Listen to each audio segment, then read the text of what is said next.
I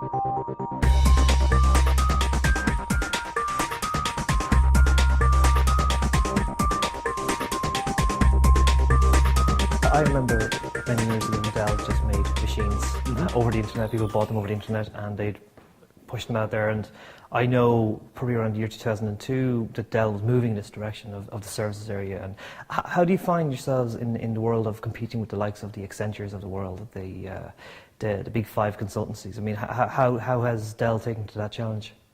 Well, I think what Dell's looks like is trying to make sure we have really industrialized solutions. So back to the same thing around having solutions versus just a lot of smart people.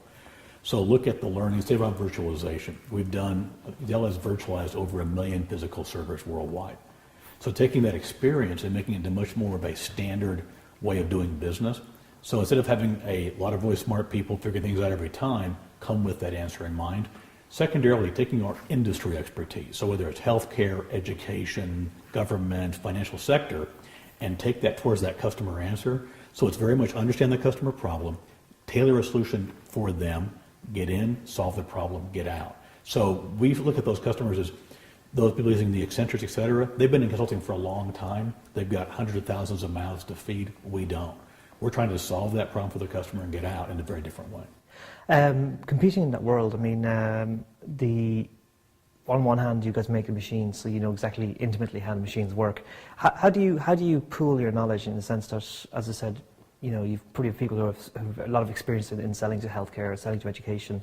But how do you manage the crossover between, you know, you also are the people who make the machines, who make the servers this all sits on. How do you manage that?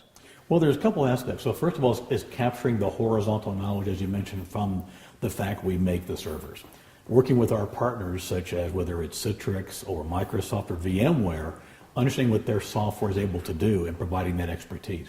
Through our consulting engagements, taking that customer experience and bring that back and actually bring those solutions back into sometimes the hardware and software to say, hey, we can learn from that experience, put that into the servers and possibly maybe embed a hypervisor in a different way to make it easier for the customer to get the solution from Dell. So it's all factors of it. The hardware, the software from our partners ourselves, and our learnings into a solution set. Is the cloud still a hard sell in the corporate world? Actually, it isn't a hard discussion. What's interesting about the cloud is how you take advantage of it. The cloud is really an application discussion. It's not an infrastructure play. So what applications can take advantage of the cloud? So understanding from a customer standpoint, where's the best value for them? And also their problem. Is it a cost savings issue? Is it agility? Is it just I don't want to buy as much anymore? So that problem set against the applications, then find the right solution for them. It's also a discussion around data privacy. Are they looking at public or private or hybrid? And in most customer cases, it's yes. It's all of those different applications being done different ways.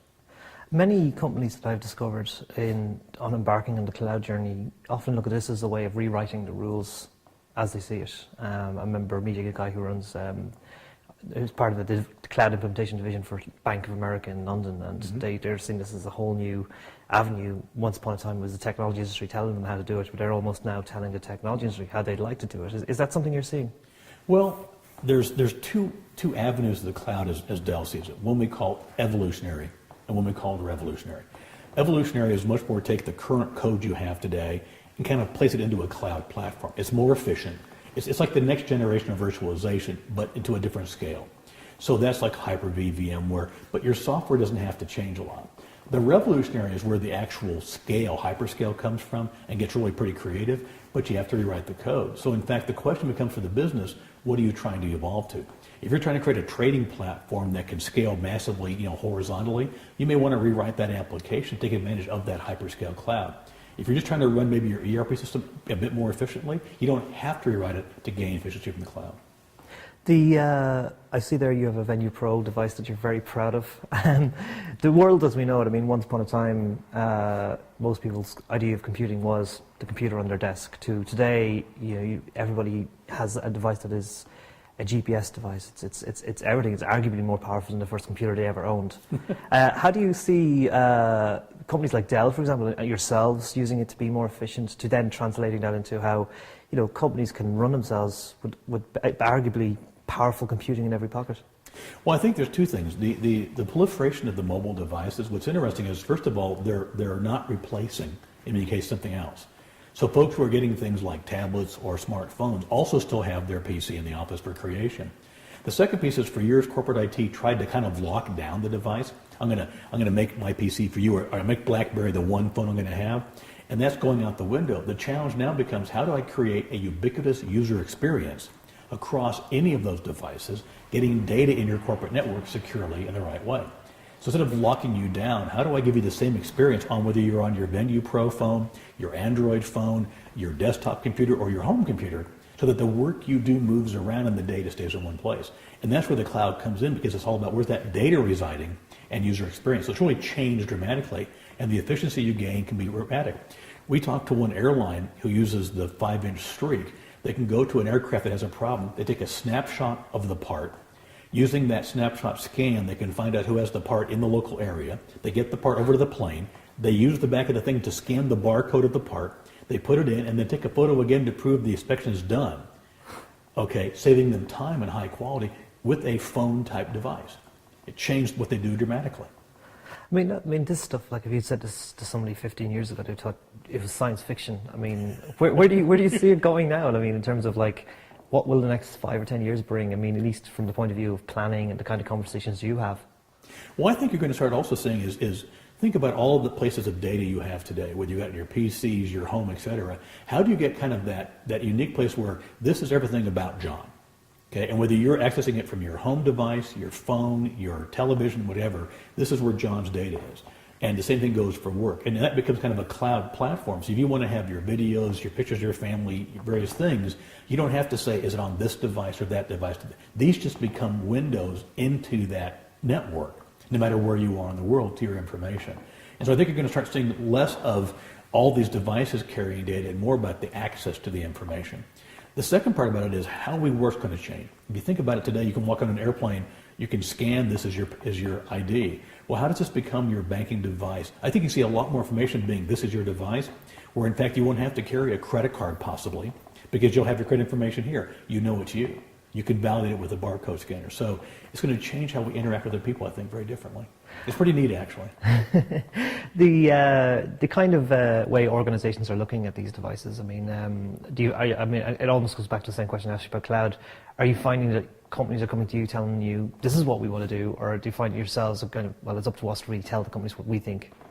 No, we actually look at it more of we listen to our customers' problem. So what they're describing is a pain or a challenge they're having. And then we come with alternative solutions to that. So it's less about telling them, here's my answer, or them just saying, I need this. It's more of, here's my pain. We take our experience and say, based on that pain, here are solutions for you, and then solving that problem for them. So it's much more of a collaborative environment, because one size does not fit all. And I think that's the key thing we've found is it's not totally custom, but it's understanding your pain and solving it the right way. I've come to think of Dell Services as kind of one of the newest divisions of Dell, but I know it's been around a while. But what contribution is Dell Services making to the overall Dell family at this point? Well, Dell Services also changed quite a bit in the last 18 months. If you think about Perot being added onto it, SecureWorks just recently from a security standpoint.